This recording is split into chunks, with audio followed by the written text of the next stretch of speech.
Hello and welcome to the United Community Channel, and we are back with your latest Manchester United news as United confirmed the signing of Mason Mount, and it's no real surprise that Mason Mount is now a Manchester United player, but the big surprise is Manchester United have themselves a new number 7. Huge news.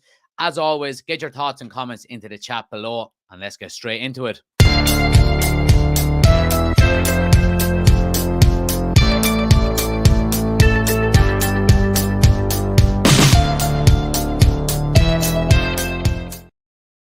So you're all more than welcome, guys. Like we said, we're back with another Manchester United news show. Huge news today in relation to Mason Mount. He is now a Manchester United player. United get this, I suppose, the deal done and dusted. But the big news, the big news is Mason Mount is taking the Manchester United number 7. Absolutely iconic jersey. And I won't lie, it was a massive surprise. So we'll talk about that. We're also going to talk about the goalkeeping situation. Manchester United have a bid rejected for Andre Onana, but talks are ongoing. And we're going to talk about potentially another midfielder as well. And potentially the lack of talk around a striker at the moment as well, which is quite worrying considering it was basically our number 1 priority going into the transfer window. But please do smash the like button if you haven't already done so. If you're new to the channel, hit the subscribe button, hit the follow button if you're watching on TikTok as well. Who have we got? D-Mac is in, Pane is there, Paul is in. Who have we got? Chris is there as well. Bilal, Dylan, good to see you guys. Thanks for joining as usual. Chris is in straight off the bat. He said, talk about putting pressure on a signing. People will use this against Erik ten Hag if it doesn't go well. So now Mount will be our number 7 for the next 4 or 5 years. Hopefully he turns out to be a Beckham. Well, the one thing I would say about that is that he might not be the number 7 for the next 4 or 5 years, even if he still is at the club in that period of time. We've seen people hand the jersey back before. You know, I think, was it Antonio Valencia was originally given the number 7. I think he gave it back after a season, I think. But look, let's get straight into it. We'll talk about Mason Mount, of course. But look, 5-year deal signed today. Some good quotes coming out from everybody. He's sitting down, he's with Erik ten Hag, and he signs on a 5-year deal, and he does have an option for a further year as well. United like to do that within their I suppose, contracts. It gives them a little bit more, longevity and power and things like that. But Mason Mount takes the number 7 jersey. I mean, where else do we start other than that? And it was a huge surprise to me. I won't lie. I think the fact that we've seen players take it before with a lot more flair and a lot more panache and a lot more exuberance than maybe Mason Mount has that, and he just hasn't been showing it at Chelsea, But I mean, I think it is probably a sign of how much Erik ten Hag rates him and how much he wanted him. I don't know, maybe there's this kind of show, or is this a kind of was it a bargaining tactic to get Mason Mount to sign for Manchester United? We'll never know. But look, I'm happy with the signing. I won't lie. He's wearing the number 7. I'm not disappointed. I think we were all hoping and expecting Alejandro Garnacho to get the jersey. We really were, weren't we? But look, the fact that Mason Mount has got it doesn't really mean an awful lot to me personally. What I do think it will do is it will bring an awful lot of pressure onto the player, and especially a player coming from Chelsea to Manchester United, who next season are pretty much going to be direct rivals. You could put it maybe up to the levels of Van Persie coming from Arsenal, not in relation to the quality of the signing, but in relation to the area that the two teams were in. Now, maybe you could say Arsenal weren't challenging Manchester United for league titles when Van Persie signed, but in terms of a player going from a direct rival to another one, it does have that similar kind of feel to it.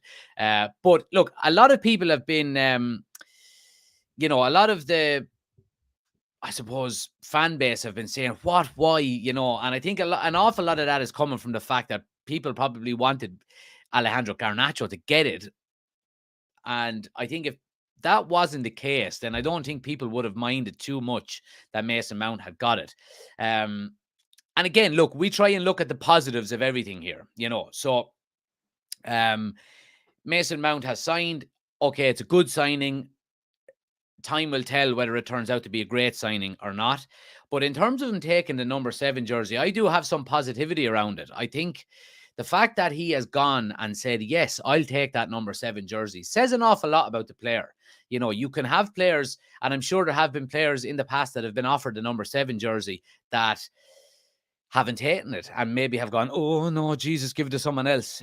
Of course, you will never hear stories about that because, they'll never be spoken about. But the fact that Mason Mount has been offered the jersey by Ten Hag, one, shows how much Ten Hag believes him, and two, it goes to show the confidence and the, maybe the, the, I suppose confidence is the only real word you could say that Mason Mount has towards playing for Manchester United. And let's hope he can turn that confidence into performances on the pitch, because wearing that number 7, it's going to weigh heavy on your shoulders. If you don't go out in them first few games and put a few good performances in, and a lot of people were saying as well about, well, Ronaldo, when he first signed for United, didn't have a good, first season. He was kind of very hit and miss.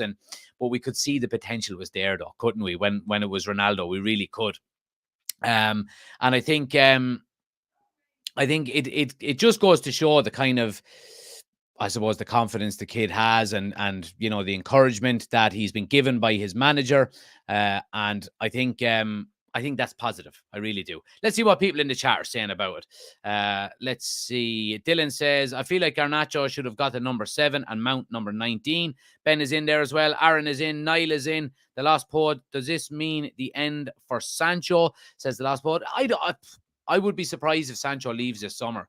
I don't think we've got the money to go out and spend. I mean, let me put it this way. If you sell Sancho this summer, what would you get for him? Would you get 50 million for him? I think you would probably be lucky to get 50 million. Would you be able to replace him for that amount? Some people would say yes, some people would say no. But I think the priorities are lying in a goalkeeper, obviously a number 9, and maybe then a second number 9 or a second central midfielder before we look at maybe the winger option. John says, well, Jack and all, such a big statement from Ten Hag to give that jersey. Usually very creative players got the jersey. Garnacho, I thought, might be more suited. Yeah, seems to be the overarching feeling from a lot of people. Seems this deal was a long time coming. His goodbye message to Chelsea fans was recorded weeks ago. Maybe so. Yeah, maybe so. And again, we'll talk about this in a while as well in relation to other deals that are going on. We heard that once the Mason Mount deal was officially over the line, that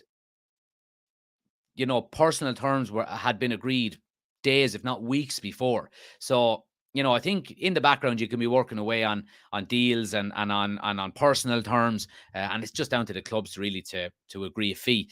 Victoria says, I'm glad Garnacho didn't get the number 7 jersey, because it would have put a huge amount of pressure on him, and that could have been detrimental to him. Too much too soon for Garnacho. Great point as well.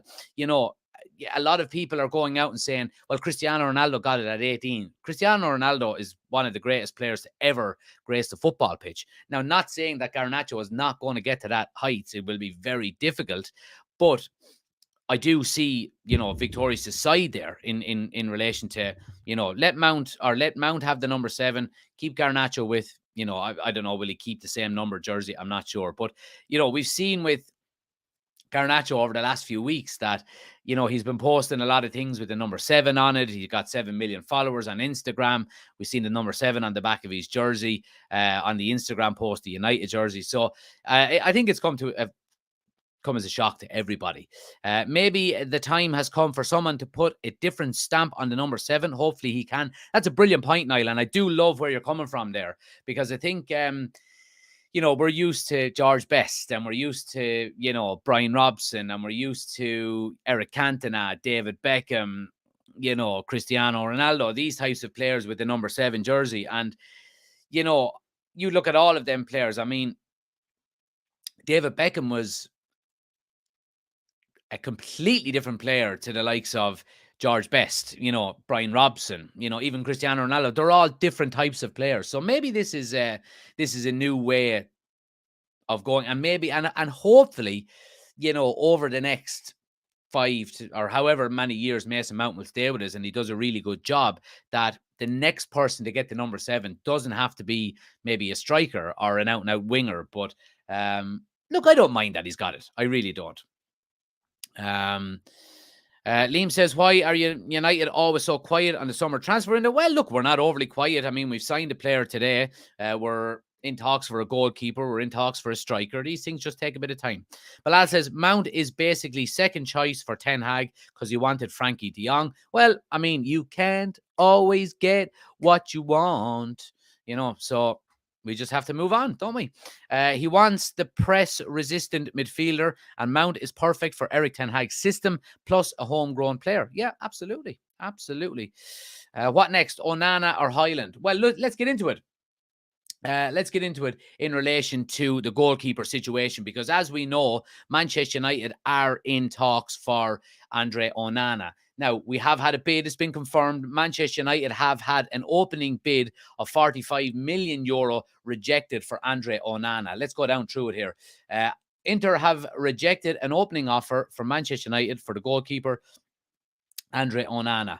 United have identified Onana as their top goalkeeping target and are hoping to strike a deal for the Cameroon international, though are keen not to exceed their valuation of the player. Talks between the clubs continue, and there is optimism a deal can be thrashed out.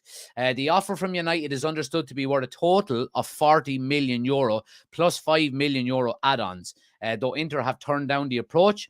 Their valuation for Onana, who impressed with his performances at the end of last season, is 60 million euro, which is 51 million pounds sterling, though United valued a 27-year-old at a maximum of 50 million, which is 43 million. So look, this is tactics and negotiations that we've seen before. We've seen it with Mason Mount, of course, between United and Chelsea, sitting down to the table, thrashing out a deal. You go high, we go low, and we'll meet somewhere in the middle.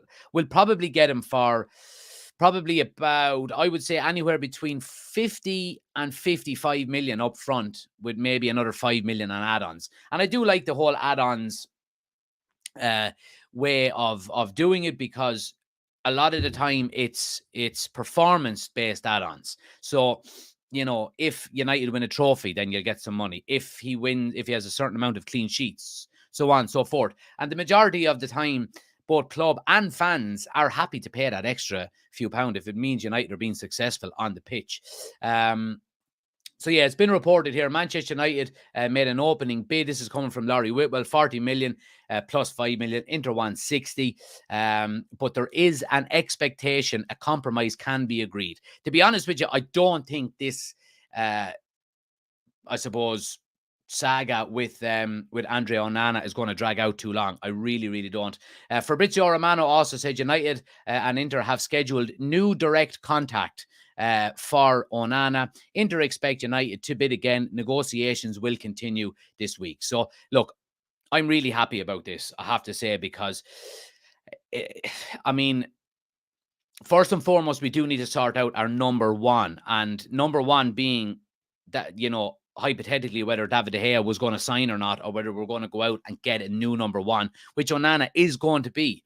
If this deal does get over the line, which I'm pretty certain it will now at this stage, he will be Manchester United's new number one. And if you're looking for a ball-playing goalkeeper, it does not get much better than him.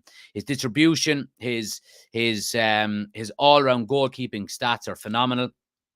Let me actually bring him up here. And we go from there. But like, a big plus with this as well is the fact that Onana has played for Ten Hag before. So Ten Hag knows him inside out, and is and because of that is a keen admirer of him. So, I mean, I think this is a deal that you would be saying, regardless of whether you think it might work or not, Eric Ten Hag knows the player, knows him inside out, then there's not going to be too much give and take with it. It's going to be a good signing, you would have to say. Sorry, now I'm just trying to pull up the stats here, if I can find them. There we go. And we'll show you what we're looking at here. Bum, bum, bum. Apologies now.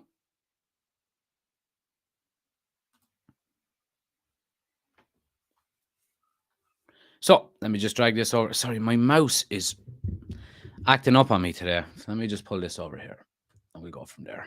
So now we're of course looking here, and so expected goals based on how likely the goalkeeper is to save the shot is 0.13 now, which means he's in the 82 percentile. So for anybody who hasn't seen these kind of stats before, the higher the percentage is here, the better it is. So goals against is 0.95, which is he's in the 85% percentile. 88 percentile for saves. He's in the 90 percentile for clean sheets and the 89 percentile for touches, which is, obviously really, really good. If we look at the complete scouting report, let's have a look here. So there's your goalkeeping. Now, you do have advanced goalkeeping here as well, which is basically what you're looking at a ball-playing goalkeeper to have. Can I zoom in a bit more for you? There we go. Let me try and next that off. There we go. So goals against, we've seen that already. Penalty kicks allowed, blah, blah, blah, so on and so forth. So if we come down here, passes attempted, he's in the 90 percentile range for that as well. So he's very comfortable with the ball at his feet. You know what I mean?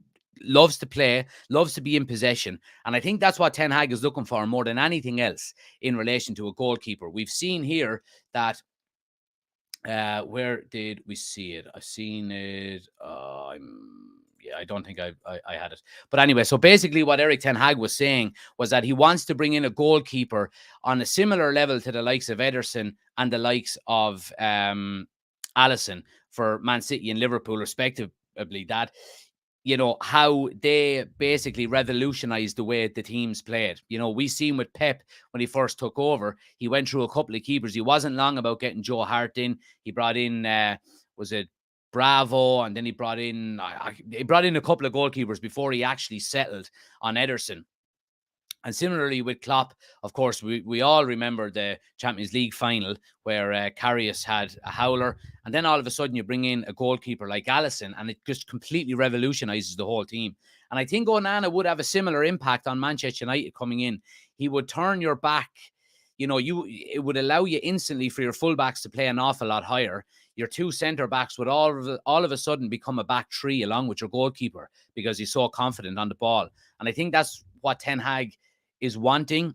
It would also then have a knock-on effect throughout your team where you would be able to play from your, say, if we were going to be playing a 4-3-3 under the new system with, say, Casemiro, Mount and Fernandes, for example, the goalkeeper making up an extra number as being nearly a three at the back, being so comfortable on the ball, it would allow another midfielder to stay more advanced, and I just think it's going to be, if we can get it over the line, I think it's going to be a very, very good signing for Manchester United.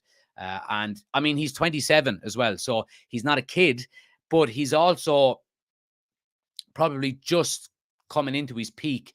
I wouldn't even say that. Probably has a year or two more as a goalkeeper, coming into your peak. You can do that into your 30s. Let's look at Van der Sar, for example. In my opinion, he's probably the greatest goalkeeper that we've ever had at the club. And he played his best football at United into his mid to late 30s. So, I think Onana coming, if we can get him for 50 million, 55 million either, I mean, he could easily be Manchester United's goalkeeper for the next 8 to 10 years, absolutely no problem. So I think it would be a really good signing and I hope we can get it done. Let's see what people are saying here. Chris says Inter still owe us for Lukaku. The Lost Poet says he is levels with the ball at his feet and with Mount's energy too.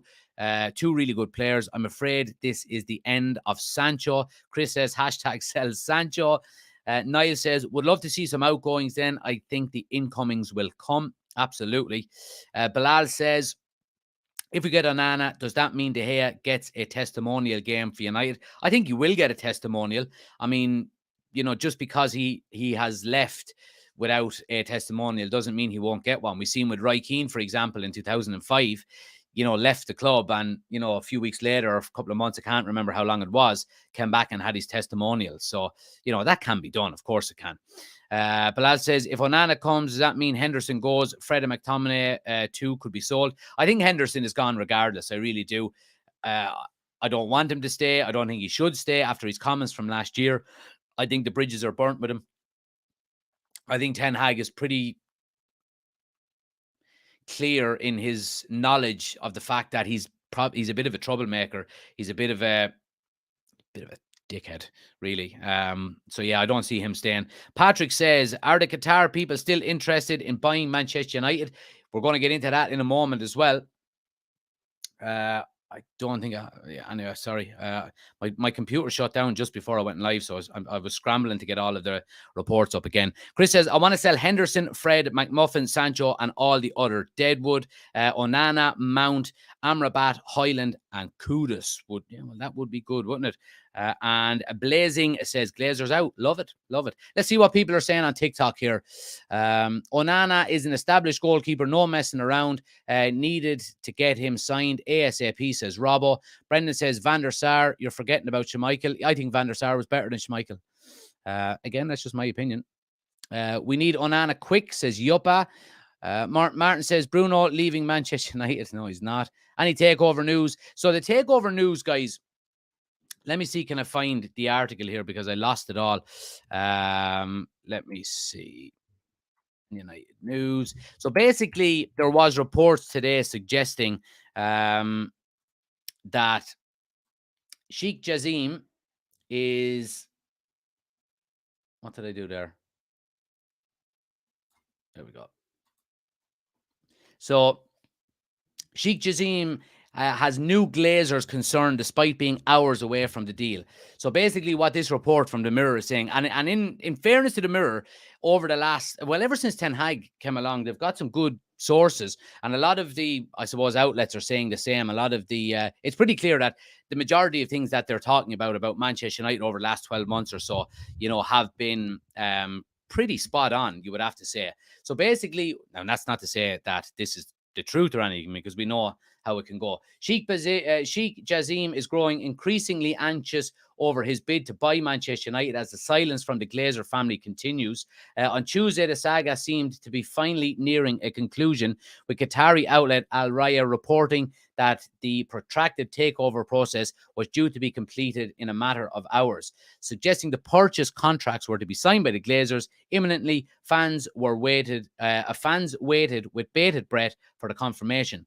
But despite Jazim's camp being confident they had beaten Jim Radcliffe in the bidding war, no announcement has been forthcoming. It is now 225 days since the American family first announced their intention to sell up. According to a report in The Guardian, Sheikh Jazim now has doubts over whether the Glazers will sell the club at all.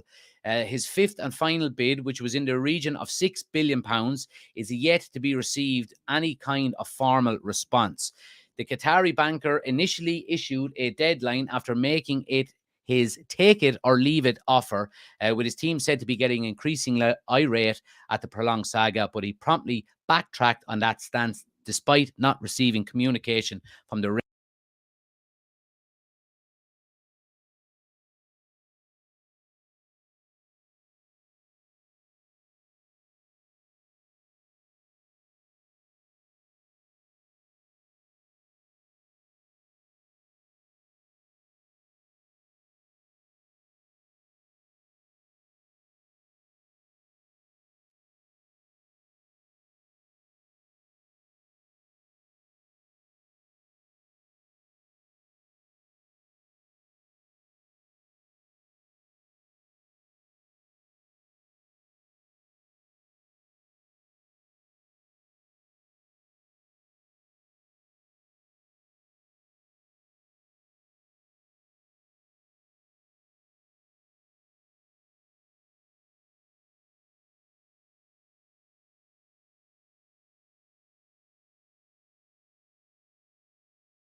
Hello? Am I back? Am I back? We're back. I think I've had to use a different microphone, but I don't know what's going on here. Anyway, we're back. Let's see, can we get through some of it? But yeah, I mean, look, in relation to Mason Mount, I'm happy he's getting the jersey. I really am. Well, I mean, look, it doesn't really bother me. I would have liked to seen Garnacho get it as well, you know, as a young kid. But the fact that Mason Mount has it doesn't really annoy me. Let's see. We're back. We're back. All right. Great. Great. You hear me now. Perfect. So yeah, look, nothing major on the takeover, guys. It's a bit frustrating, as we know, but I think it is. I think it is.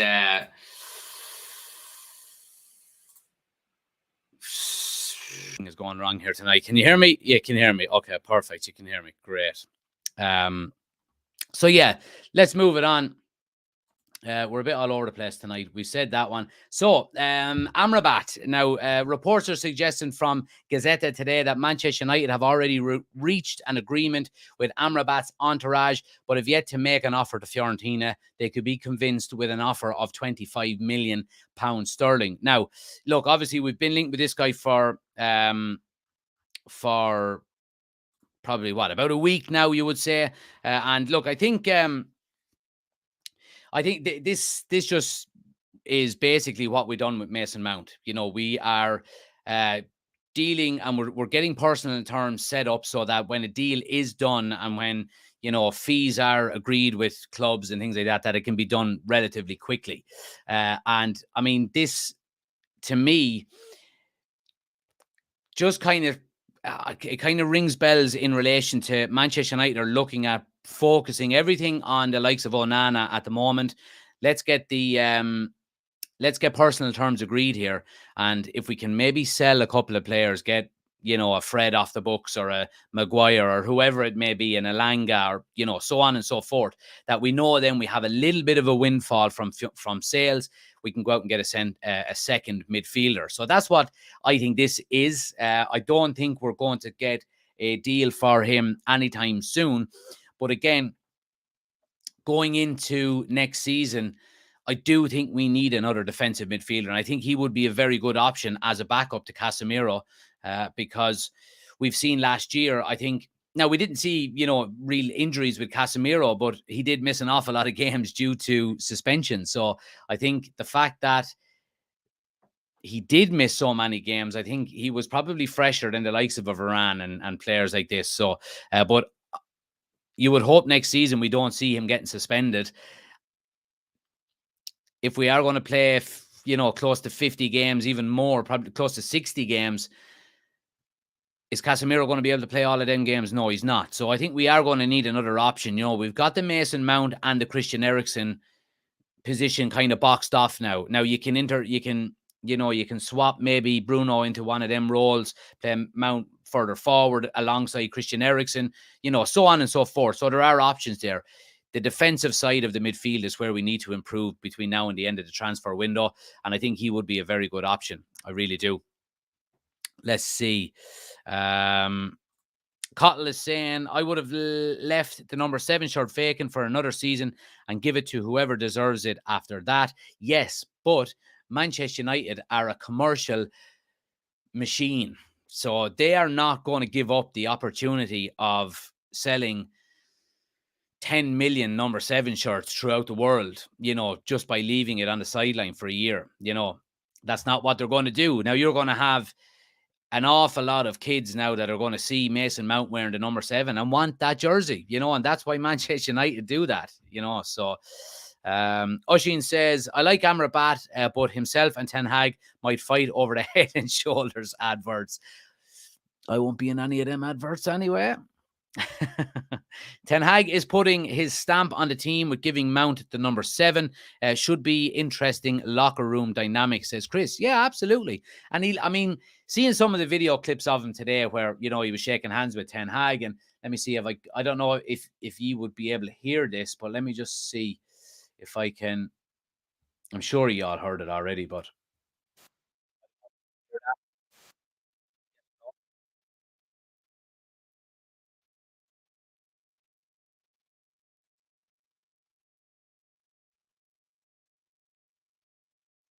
I don't know if you can hear that or not, but I know people on TikTok can't hear, but people on YouTube maybe. But yeah. So look, I mean, some of the videos that he's been are showing him today, rubbing his hands and saying, I can't wait to get out and start playing and all of this kind of stuff. So he looks like he has the right attitude, which I like to see, and I mean, you can't go wrong with a good attitude. You really can't.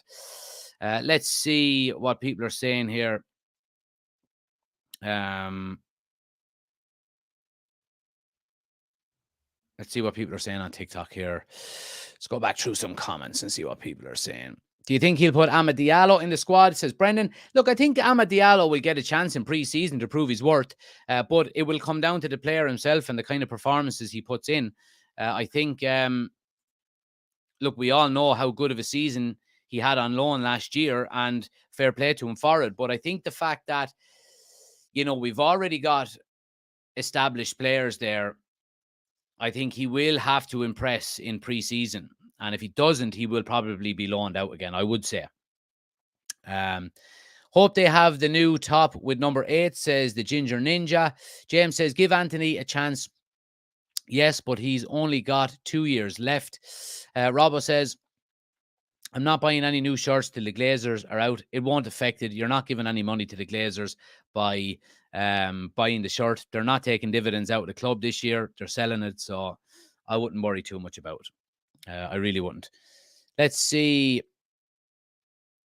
Rascal says, hi, brother. How are you? I just want to know, when will the Glazers, when will this Glazer mess have an end to the takeovers? Yeah, look, I mean, it's hard to know. Let's hope as soon as possible, but there's been no updates. There really hasn't. So, J-Tag says, I think our midfield is done now. Give Diallo and Palestri more game time. Let's see. Thoughts on Sabitzer, says Matt. I think he's gone. I don't see him coming. I think if Sabitzer does come back, it means we haven't got our targets again this summer, and we'll just go back with our cap in our hands saying, please, can we have Sabitzer back? Midges Man said, Sabitzer will be a loss, but Mount and Rash should play well together. Absolutely. Absolutely. Eric says, why is Highland worth 80 million and he's only scored 9 goals? United tax, really, isn't it? Alan says, Sir Jim Radcliffe's Ineos is the best option. There we go. So different people with different opinions. Huge Man United fan here. Really glad we signed Mount, says Imad. Michael says, wouldn't mind if we sold Sancho. Not impressed me enough to warrant minutes over Diallo or Palestri. What about Mason Greenwood? He won't be playing for United this season. I'm nearly certain of that. The Glazers will be gone before the season starts, 100%, says Mick. Let's see. Bilal says, Lavia should be the priority. He is far better than Amrabat. Everyone forgets that if we want to sell Maguire, McTominay, Williams, Elanga, Henderson, then we have homegrown players in Lavia as one. Cottle says, I'd be worried if his head is in the right place. He's just left his boyhood club after 18 years and can't have been easy for him to do. No, absolutely not. But I think the fact that Erik ten Hag really went out of his way to say, I want you, 100% I want you, I think that will fill him with a lot of confidence. And it will probably make the transition a bit easier for him. We've seen Erik ten Hag saying to him today at the photo shoot, I want you to be a big player for Manchester United. He was like, thanks, Gaffer. Can't wait to go out on the pitch and all of that. So, look, I'm okay with it. How the number 7 has fallen, says DJ. Give him time. Give him time. Give him time. I guarantee you people were saying that about Cristiano Ronaldo. Now, again, I'm not saying Mount is going to be like Cristiano Ronaldo, but Mount wearing the number 7 jersey, whereas he's not the conventional number 7 that we've seen at United before, might go on to have a very good United career wearing the jersey. And like someone said previously there, maybe this is the start of the number 7 changing its reputation at United from not just being a striker or an attacking, a winger, and that maybe other people are starting to get it. And that depends on Mount's, performances over the coming years.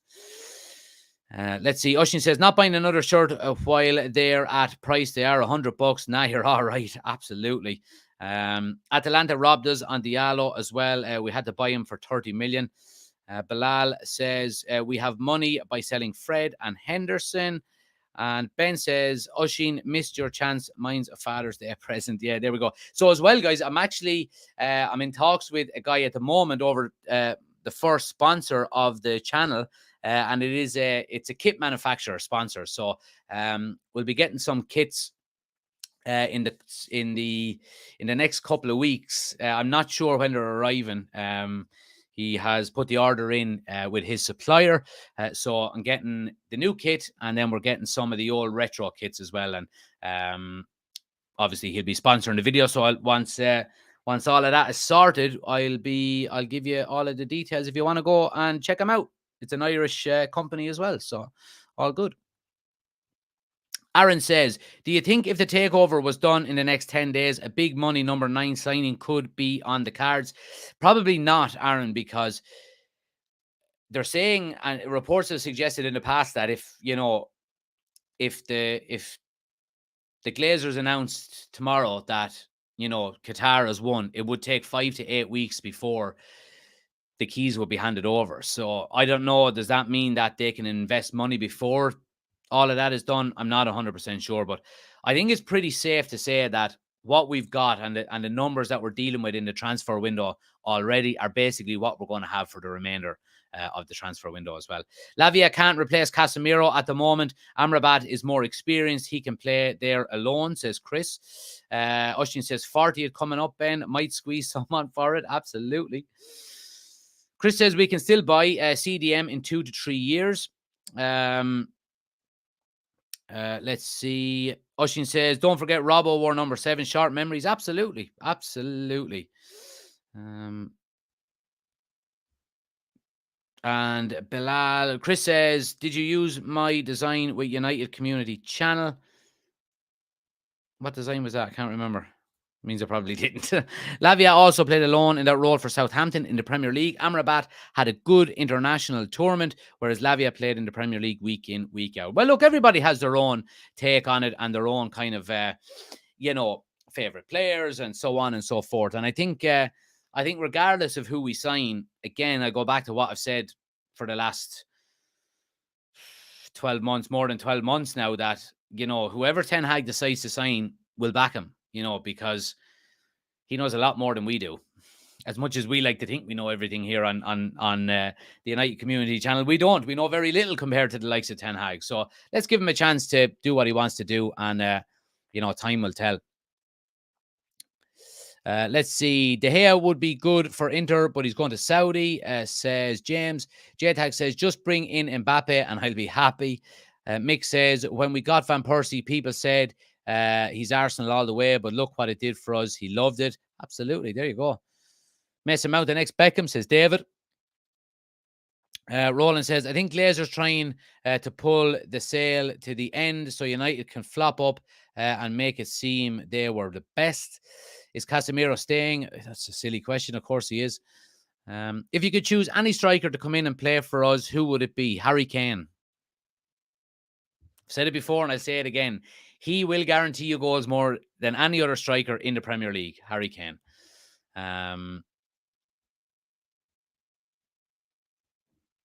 Let's see. James says, Van de Beek and Fred would be a good suit for Newcastle. Well, not anymore because they've signed Tonali and he's absolute quality. So I don't think any of our throwaway centre midfielders will be going there now. Let's see. Kane has been held hostage by Spurs, says Tiara. So yeah, I mean, there we go.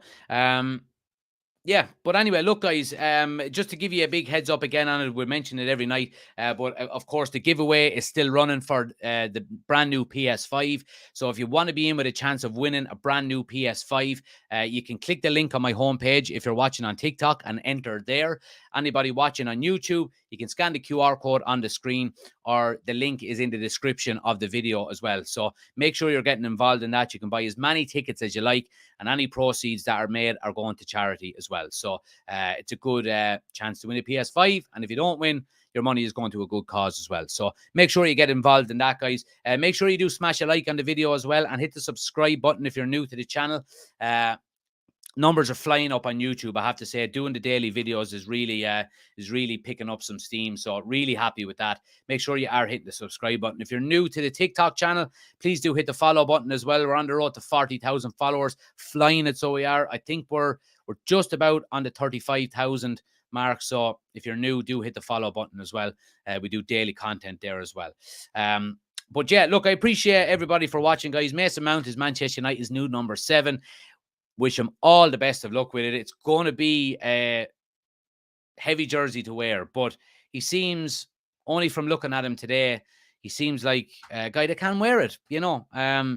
Just don't put too much pressure on him to be Cristiano Ronaldo or, you know, George Best, because he's not that type of player. You know, let him be his own player and let him turn the number 7 jersey into his own with some good performances. Sully said, "You're going back playing with the B team, bud. Get the band back together." I'm not, Sully. No way.